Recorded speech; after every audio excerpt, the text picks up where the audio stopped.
Hey guys, welcome to another episode of the Top Producers Nation podcast. This, of course, is the podcast designed to help agents become top producers in their desired market, no matter where that might be. We also really help team leaders and brokers develop more top producers in their desired market as well. And we are powered on the local level by our local franchise, which is Tampa Bay Real Producers, where we feature the top 500 producing agents here in this local market of Tampa Bay. We're hanging out our studio here in South Tampa on Kennedy Boulevard, and our guest today was actually just recently featured in Tampa Bay Real Producers, none other than Adrienne Dauses. How are you, Adrienne? It's good to have you here. We're going to talk all things beach today. We got, as you can see, little beach lifestyle with rocking the Hawaiian gear. I always think Hawaii when I think of these things, but the beach lifestyle, it's just neat. Adrienne really spends a lot of her time and energy serving the investors and homeowners and clients in the Indian Rocks Beach area. She was saying before about 2.5 miles is really the vast majority of her business. And if you got a chance to check out her article, you would see that. So we're going to talk about that and what it's like serving those beach clients here during this show. And excited to dive into that. So Adrienne, yo, Adrienne! Is that what you're used to hearing you were saying? Definitely, all the time. So let's start a little bit with your background. I know you said you were licensed in 2018 officially, worked in some property management before that, but you didn't grow up in Indian Rocks Beach, right? No, What drew you there? How did you get connected there? What were you doing prior? So I'm originally from Richmond, Virginia. Okay. And I went to Savannah College of Art and Design for a master's in architecture and a bachelor's in historic preservation. Yeah, so I know exactly where that is. Student. We've been right by there, taking the family to Savannah before. Yeah. It was a great place to go to college. Pretty town. Very pretty town. Great St. Patrick's Day celebration. There we go.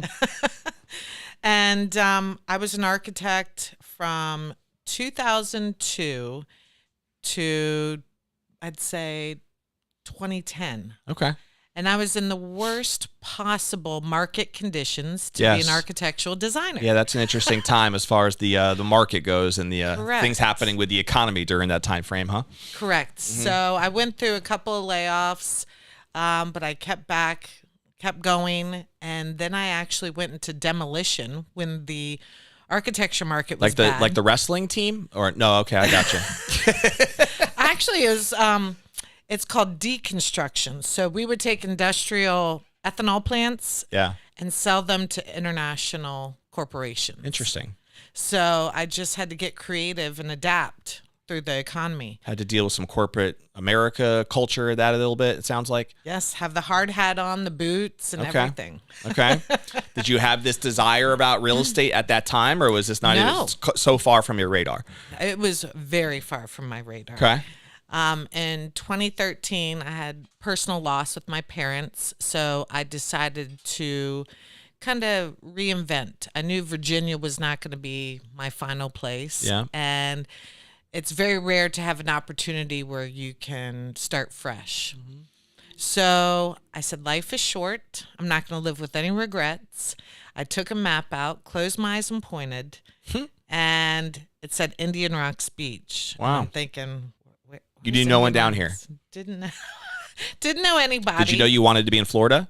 No. Okay. No, I mean, I was literally So you literally just closed your eyes and were like, any state I'm landing on, I'm going there. Hey, I'll go for the challenge. How about that? Beat every other challenge, so I'm ready Somebody for must have another wanted you in Florida at that time, huh? Well, I guess Indian Rocks Beach called me. Yeah, that makes sense. So you decided to come right down and stake up home, huh? I only had my clothes and a pet at the time and just came down and drove the 13 hours and landed and gone, wow, this is going to be my new home. What if you had picked Alaska or something? I'd be in trouble. That might have been a whole different animal, you know? At least Florida is like a drive that I can look forward to here. Yeah, and it was just, I pinched myself because I didn't know anything about the area. I've never been to the area. The only place I've been to in Florida at that time was Orlando. Yeah. So when I got down here, I arrived at a mom and pop hotel motel. Okay. Where the rent was cheap and it was like 500 square feet studio. Did you embrace the beach lifestyle right away? Of course. Yeah. Of course. You felt like it was your calling, huh? It was. And I'm that type that I came down here with only $3,000 in my pocket.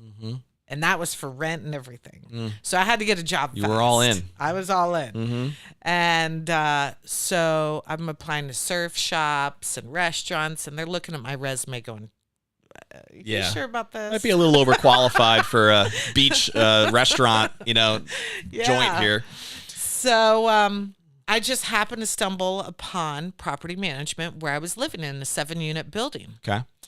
And other people saw the progress I was making, the profit, and started coming up to me going, would you manage my place? And so you started your own property management company. Started my own. From the beginning and just From the very self-managing beginning. as many different. Didn't These know were like anything. beach condos and beach rentals, right? Beach rentals. Okay. The old mom and pop beach rentals. And I didn't know anything about having your own business. I just kind of winged it. Wow. And I had agents coming up to me in about, I'd say 2015, after I got all the business going successfully with the rentals. And these agents are coming after me going, if you have any clients or renters or vacationers that are interested in buying, I'll give you a $200 referral. And I'm doing the math going, you got to be kidding me. Yeah. This could be something. And I'm running the numbers going, that doesn't make sense. Yeah, I can make a lot more if I just get my own license. So I dreaded because I went to school and I got 3 college degrees and I'm like, I don't want to study again. But I ended up not being stubborn and doing it, and I got my license. And so my first deal, as soon as I got my license, was an $800,000 beach condo. Wow. My first deal. So I had to wing It's it. probably worth your time to get the license, huh? Yeah, you know how hard it was not to say, hey, this is my first condo I'm ever selling. I can imagine. But the fact that you had experience in the property management side still kind of positioned you as an authority in that type of real estate, Correct. So I can understand why, even though it was your first deal, it might not have felt that way for whoever came across you. Correct. Yeah.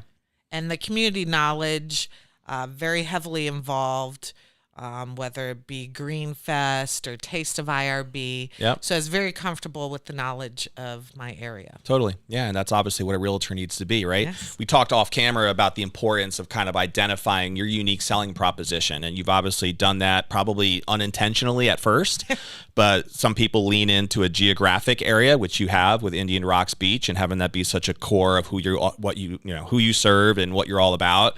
And then also sometimes there's a business strategy, which you've also leaned into with so many vacation rentals. And I know we talked a little bit about how you work with investors, so we'll touch on that too. So when you think about your business today, and Adrienne, if you're not familiar, like, she is a top 500 producer, which is why she was featured and on this show. Just to throw some numbers out there, I think I jotted down, over 14 million last year in volume, over 25 units last year, over 70 million in career volume, which is exciting for someone who didn't even think about getting licensed until 2018. So what you've been doing has been working, right? And talk to us today about like the types of clients you find yourself working with a lot. Is it mostly investors? Is it a mix of investors and just mom and pop, homeowners that want to live on the beach? Or what type of client do you generally serve? And do you have a preference on the type of client you want to serve?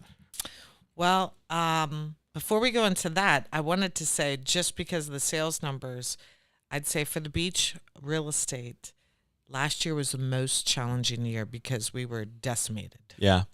So I think that's a pretty good achievement. For sure it is. Considering we were decimated. What's been your best year so far, do you know? 25. Okay. Do you remember what the number was on that? 25 million.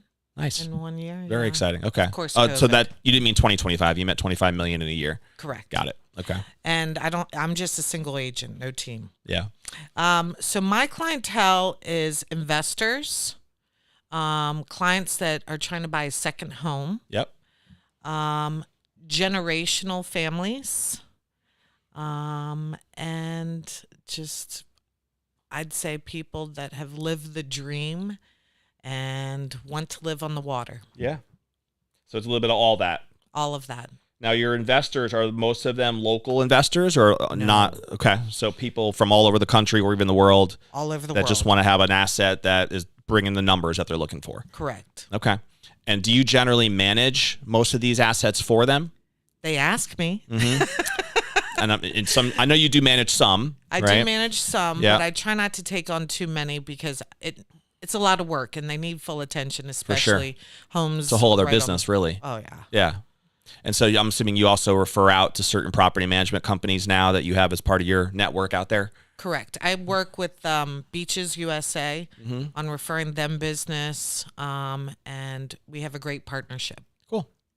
The investors, are they generally buy and hold investors just looking for like cash flow on rentals, or is it more flippers that want to try to take advantage of equity opportunities near the beach? Is it a little bit of both? Believe it or not as many flippers as you think. Okay. They're long-term equity holds. Yeah. Now, during COVID, we were doing great. Yeah. The numbers of occupancy were 80% Yeah. for the year, and it just worked out really good. Unfortunately, times have changed and many challenges, so it's not as busy as it used to. What's And occupancy look like now? right now, it's changing to where the baby boomers are retiring and getting their beach home. Okay. Because of the expenses with flood insurance, all the different, cost of having a home on the beach. Yep. The numbers don't work as much as they used to as a Right. profit. So And then hasn't even like Airbnb had a different fee structure that I think correct. taps into that a little bit too? Hurts the profit. Yeah, for sure. Do you still utilize, or do your investors utilize Airbnb, and what's the other one? Vacation or VRBO, and booking.com I think is another one that does short-term rentals still, don't they? Do you have other ones that you like better in working with, or are those the common ones? Actually, that's my secondary. All Okay. of those platforms. I try to give each rental an identity. Okay. So it's just like with real estate, given an identity. Yep. It's an investment that you have to give your identity. Like for example, one of the homes is that I manage is a old limestone rock beach home. Mm-hmm. And There's a story behind that. the oceanfront boho bungalow. There you go.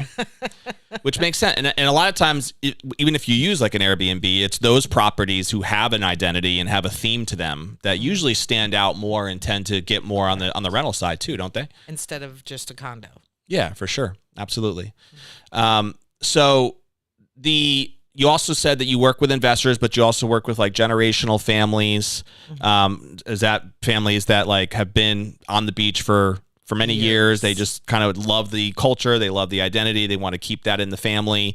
And then you also mentioned that you have some people who come in who just simply want to have a beachfront property, right? Mm-hmm.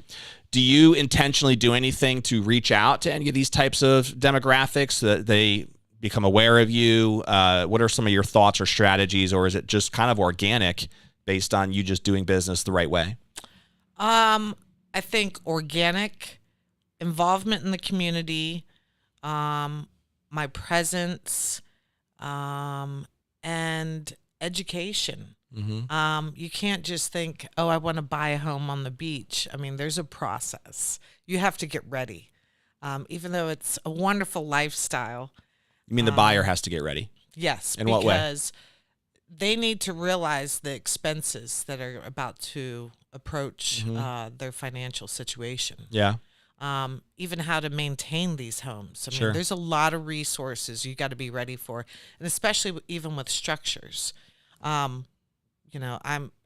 guide them more towards concrete rather than wood frame homes. Makes sense, especially near the beach. Yeah. Near the beach. Salt and wood frame doesn't always collaborate very well. Correct. And, as being an architectural designer, I can guide them to what materials last longer, more durable, how this design helps or hurts your investment.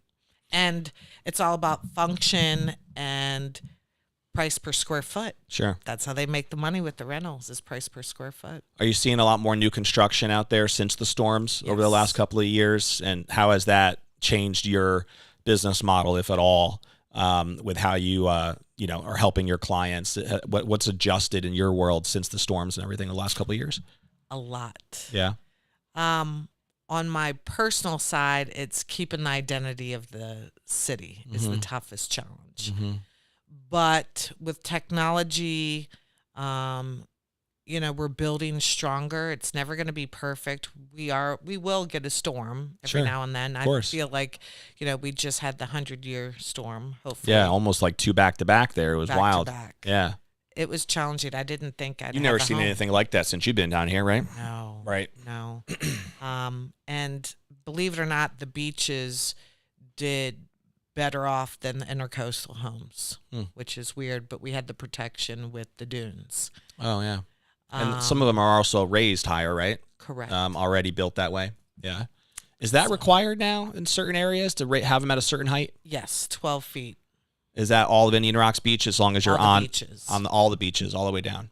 Interesting. The minimum. Okay.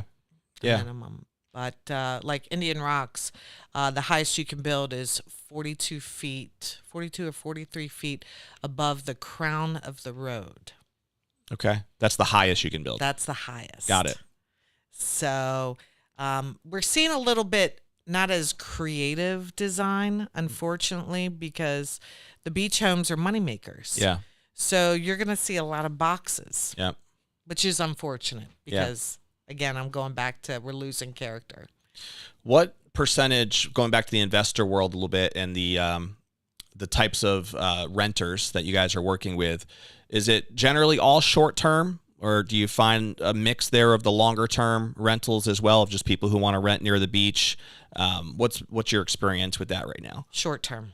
Pretty much 100%. I'm sure it's not always 100%, but yes, it's close to that. Yeah, you can't offset the cost with the long-term rental. Right. With the long-term rental. As the investor side, the money's just not there. The money's not there. Yeah. I mean, just flood insurance alone. So if I'm an investor and I'm thinking about wanting to get an investment on the beach, shape my expectations on like what types of returns are normal. What should I expect? I do 10% returns. Okay. That's my magic number, between 8 and 10. Okay. You're doing good if you have 75% occupancy or more. Okay. That's what you want to strive your first year. And that 10% return is with say a 75% assumption of occupancy? Correct. Okay. So your purchase price of, $1 million home, you need to be making $100,000 or more. And what do you think is a minimum that somebody as an investor would have to be comfortable allocating as a for a beach property? Is it $1 million? Are there options? $500,000? Like what do you think? It was $1 million.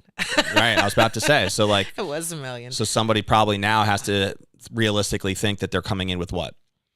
Probably 1.5. Wow. To find a beachfront property. Yeah. Now, obviously there are like smaller condos, right? And these 1-bedroom studio type condos that are available. But I'm assuming, do you still sell those as an investment opportunity as well? And I do. What do they usually range in nowadays in your area? I have one getting ready to list at $335. Okay. 1 bedroom, 1 bath. Yep. All brand new. So there's different. And that would be a rental? That could be a rental or a full-time home. We were talking before, one of the unique things about Indian Rocks Beach rentals is that you can still do day-to-day. Correct. As far as the regulation goes. That's is that the only town on the beach? Left. Which is a huge draw, I would think, right? Does that generally flock, I would think, more investors who want that daily flexibility compared to Madeira Beach and some of the other beachfront towns where they're dealing with 30-day minimums or 1 week minimums, I think, are true there in some areas, right? Correct. Each town is different, I think you said, right? Each town is different, and typically the condo buildings override the city requirements. Yeah. With the HOAs. Right. So that's another reason why people come to me, because in the back of my head, I know which building has which minimum and how it works that way. You have to be ready, especially with their clients. That's why knowing the local areas is really a key in working with the right realtor for that standpoint. Correct. We have 27 blocks, so you can only imagine how many condos are in between then. Yeah. So. I know just serving the community as a whole is really important to you. You touched on that as well. Anything that you want to share as far as what's happening in the community of Indian Rocks Beach? If you want to do a quick little promo of your area as a whole, is there anything that you would share to somebody who doesn't know much about Indian Rocks Beach? What's happening? What are they excited about? What's the future look like in that area? Well, we're about to get a lot of new real estate development because we need to build stronger. One of many things that Indian Rocks Beach is known for is its community activities. We have Green Fest. We have Taste of IRB. We used to have Beach Fest, where it's a party all day long on the beach with concerts. The beach lifestyle. It's a huge monumental change that's about to take place for Indian Rocks Beach because we were blessed before the storm to have the reserves to recover. We were the only beach town that was able to recover the quickest compared to others. Some are still struggling to recover, right? Oh, yeah. We had the reserves to cover most of all of the damage. Even the city hall got washed out. Yeah. We had that money because of the short-term rentals. Yeah. No other town was able to recover that quickly. So there's a lot of important things that take place that's very integral into the way the city runs. Now, there's some investors that are taking advantage of the situation and push it a little too far with occupancies.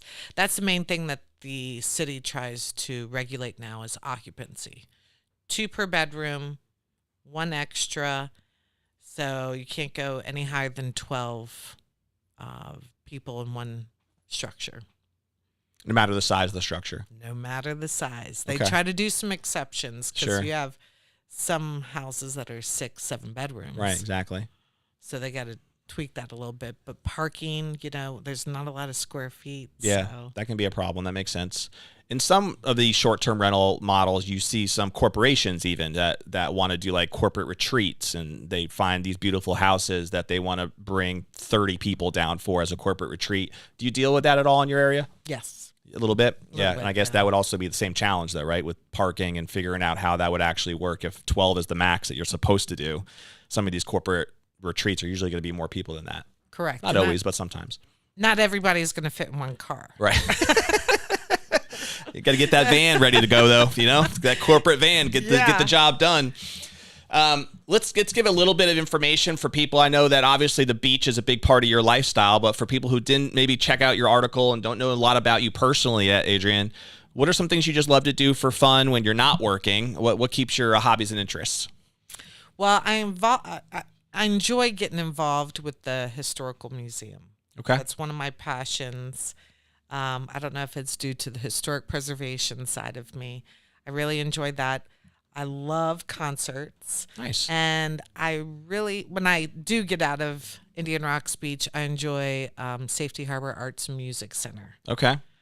Maybe that's the artsy side. So you got that arts fandom going on, huh? Is there a place that you like to visit concerts most often? Is there a spot you go to?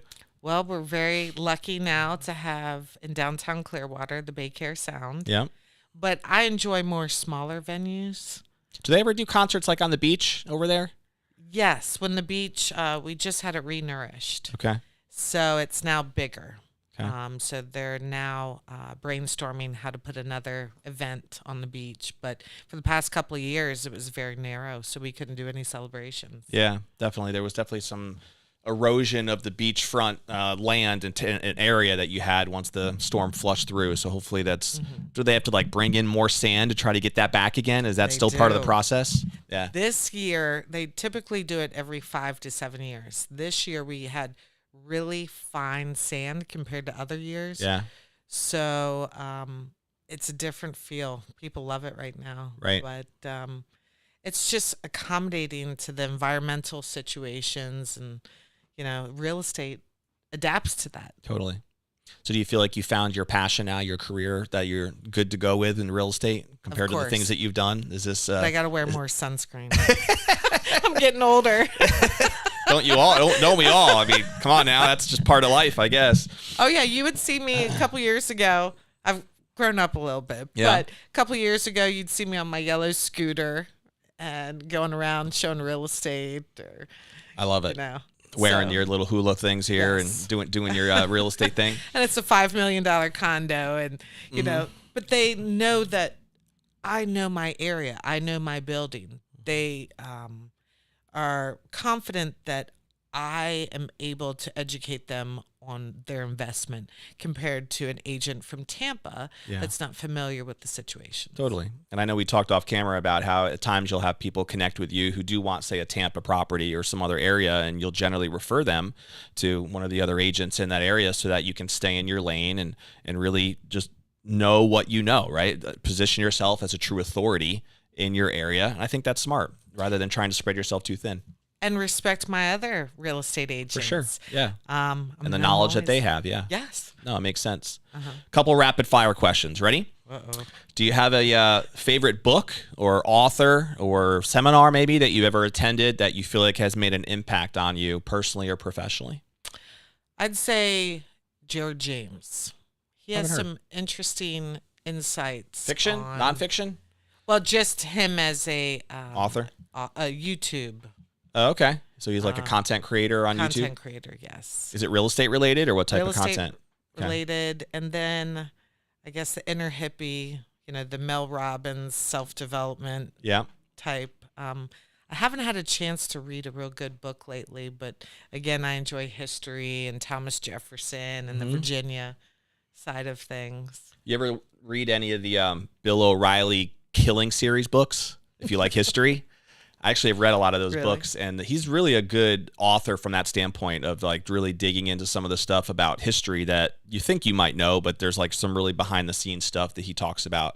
So I would recommend checking those out if you're a history buff anyway. I know that I enjoy will. them. Yeah. Like, for example, you know, Rome wasn't created in a day. We were talking about that earlier. But like for Savannah, there's with design, there's more meaning than just the face value. Totally. And creating that foundation, not only design foundation, but structure. Yeah. And I kind of go off those principles with my real estate. You know, you got to do this before you do this. Yeah. Does your architectural skills still come into play on the real estate side, especially when you're dealing with new construction nowadays? Are you providing some insights on things that you think would be unique to go down that road with beachfront property? Every single time, because a lot of these homes are ranchers, 3-bedroom, 2-bath ranchers. And a person comes up to me and goes, well, how am I going to live in this small space? And so I help them get creative and figure out a way how to functionally live in that space. And again, bedroom count is huge. Yeah. And where to put that money in the home. What is important? What's a priority? And do it in phases rather than just throw all the cash out at once. Yeah, no, that makes sense. You got to have a strategic plan for sure. And then hopefully a vision of where that end product is actually going to look like. Maybe never. You're right about that. Especially when you're dealing with some beach salt and erosion, you got to always remind. Docks, exactly. lifts. There's always something to improve, right? All right. Do you have a favorite? I know we talked jokingly about Rocky earlier, but do you have a favorite movie or TV show? I'm into Yellowstone. Are you? I'm starting the latest one, Dutton Ranch. That's good. Yeah, I haven't seen that yet. But what's the other one? The oil guy, same characters basically. Yes. You know what I'm talking about? It's on Showtime, I think, but it's similar to the Yellowstone. Landman. It's called Landman. Yeah. Have you seen those as well? I have not. There's so many different ones right now. And so one of my things that I like to do is I have a brother and a sister. And my sister is located in Texas. Okay. I say in the middle of nowhere. Because Are you the only one in Florida? I'm the only one in Florida. Okay. And so she lives in a small town called Buffalo. Okay. And it's in the middle of Houston and Dallas. And it takes about 2.5 hours to get there from the Dallas airport. Yeah. It's very remote. So she, in a way, she does ranch management Okay. with thousands of acres. It's in the family then with this whole management concept. It is. So, you know, the beach is a busy place. So is Tampa Bay. So when I need a break, I'll run over to her place Nice. and hang out with 500 cattle. Oh, yeah. And A little different than the horses. beachfront lifestyle. Yeah. I get that, though. It's neat. It's neat. That's like the, landman type experience, exactly. right? Yeah. Exactly. And you see a different perspective, and you get to relate to your customers that are coming from different parts of the country, and you get to refresh your perspective of where you live. Yeah. And those people that have some pretty good money out in those areas sometimes, too, that might be great investors for some beachfront property. Yeah. So that all lines up. I get it. All right, we're going to have to put a bow so we can get you out of here on time. We appreciate you being in studio, and we hope that we'll have you involved in some of our MVP socials moving forward. Definitely. And don't be a stranger, of course. You're always invited. Thank you for hosting me. Of course. I was excited to dig in a little bit to the beach lifestyle for Indian Rocks, and for people out there who might want to connect with you, whether it's potentially investors who have been thinking about beachfront property or anybody else who just wants to learn more about specifically Indian Rocks Beach or anything revolving around the beaches. What's the best way for someone to do that? The best way is to go to my website. It's findhomesonthebeach.com. Okay. And that has all the information. That's a great brand right there. Yeah, exactly. The email, findhomesonthebeach@gmail.com. Yeah, that works. That's perfect. So, we'll put that link too in our description when we post everything. Very lucky to get that one. Yeah, that's a tough one to scoop up. There's a lot of keywords in there for sure. There is. So good job with that one. Thanks. Last question I have, and I call it our legacy question, and it's when you think about, since you are a beach gal, and you think about years from now when you're chilling on that beach and you're on maybe that lounge chair and you're thinking about your legacy and what would be most important to you in terms of what you want to be remembered for. What are some thoughts that come to mind that you think about, whether it's personally or professionally? Knowing that I made a difference. Yes, in real estate, it's about the structure, but it's also about the people that make the neighborhoods. For sure. And that's kind of my big heart side to me. But just knowing that I made a difference and other people are enjoying this place like I did. That's awesome. Well, they should have like a statue of you in Indian Rocks Beach one of these days, right? I don't know about that. You are a staple out there, Adrienne. I'm not running for mayor. Yet. We'll see what happens down the road, right? Never say never. But we're going to put a bow on the episode with a challenge to the audience. And what we always like to challenge you, whether you're watching live on YouTube or Facebook or you're listening in on any of our podcast platforms, what is one action step that you can take from our conversation today with Adrienne that would help propel you forward personally or professionally? Maybe you're somebody who's been thinking about either being an investor and looking at beach property, and having a conversation with someone like Adrienne would be a great first step to educate yourself more on your options there. Maybe you're an agent who's thinking, you know what, I would love to work on the beach. I love the beach. I want to live on the beach. I want to be able to serve more clients like Adrienne does that are specifically like beach-oriented type clients. So not only can you connect with someone like her to pick her brain, but identify what's your area, right? What's your unique selling proposition or farming area that we can help you build that brand with. And there's all kinds of tools, by the way, that we even have to help you. If you go to topproducersnation.com, we can talk more about what those tools are, including webinar formats and video sales letters to just help position you as the agent and the authority in whatever market you want to be able to be serving. And so make a decision, right? Take one thing. Maybe it's just one of the recommendations that Adrienne threw out today with one of the YouTube creator or author or books or whatever it might be, but don't let the conversation go void. Pick something that you're going to take action on, and that way you lock in the value of watching the show today. So we, of course, as always, will see you on the next episode of the Top Producers Nation podcast. Subscribe, by the way, on YouTube if you haven't already. That way you'll be notified every time we get a new episode dropped. We'll see you on the next show. Bye-bye.